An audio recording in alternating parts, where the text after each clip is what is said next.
Hello and welcome back. This is video number 1, which is the introduction. So what I want to do right now is to give you a quick overview of what's inside this video course. That way you're going to get a bird's eye view of the whole course as a whole. This is video number 1, which is the introduction. Video number 2, we'll talk about themes, because the design and the look is really important, especially to the customer, especially how you lay things out and all of that. So we're going to show you where to go to get access to WooCommerce themes that are already pre-made for you.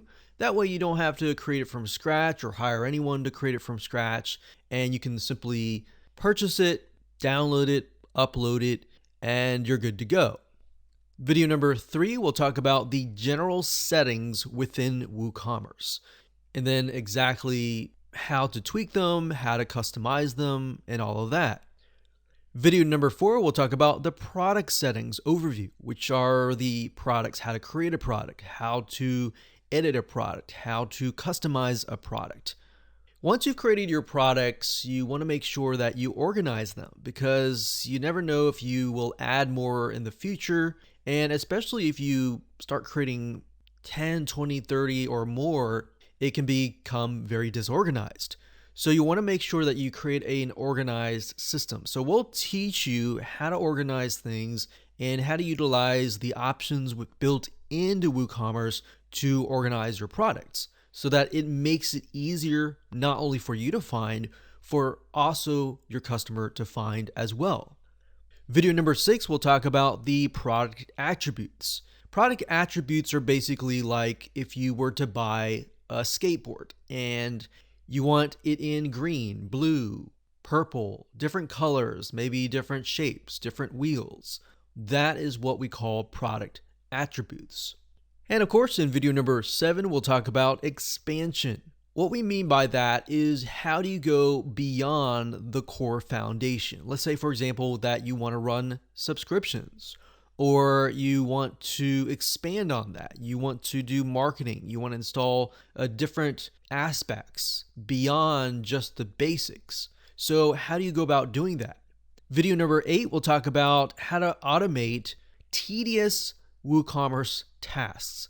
Let's say, for example, that after somebody purchases an item, you want to add them to a Google spreadsheet or add them to your list, or you want to do something very specific that takes a lot of time, something that you can't really be there 24/7 to actually do. So in other words, once you have set up these automations, then it's going to make your life a lot easier. The more you automate, the more you can actually focus on marketing your store, getting people to your store, and focus on other things.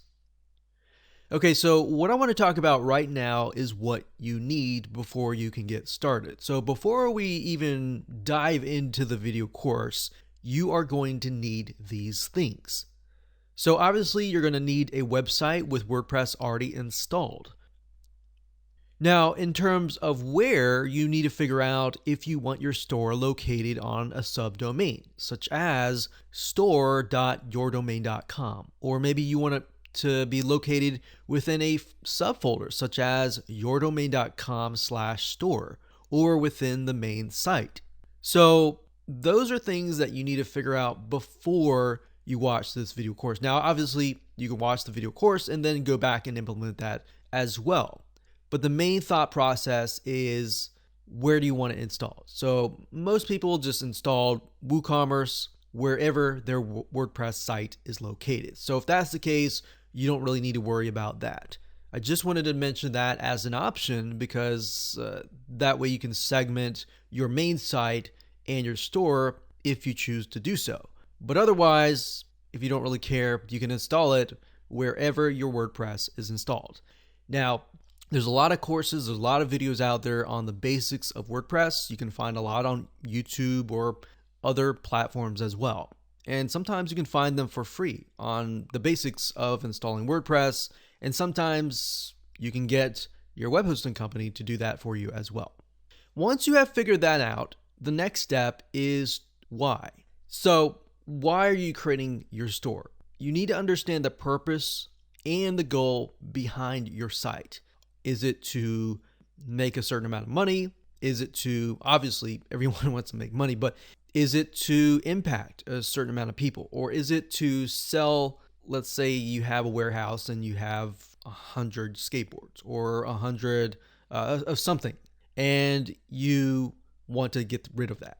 So what is the purpose? You want to write that down because you want to figure out in months' time after you set up your WooCommerce site if you've actually reached those goals.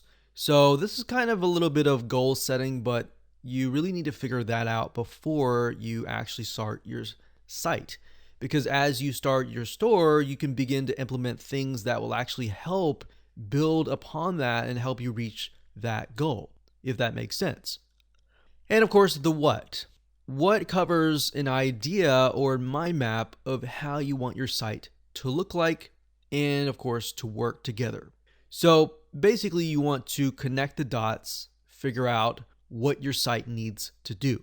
There are many different mind map softwares out there. You can go to Google, type in free mind map software or mind map software or flowchart software, whatever you want to do.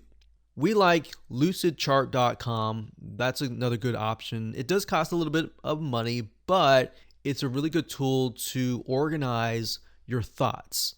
So what I'm getting at here is there's a lot of thoughts in your head that you just need to get down on paper. All right. So last but not least, the how is this video course.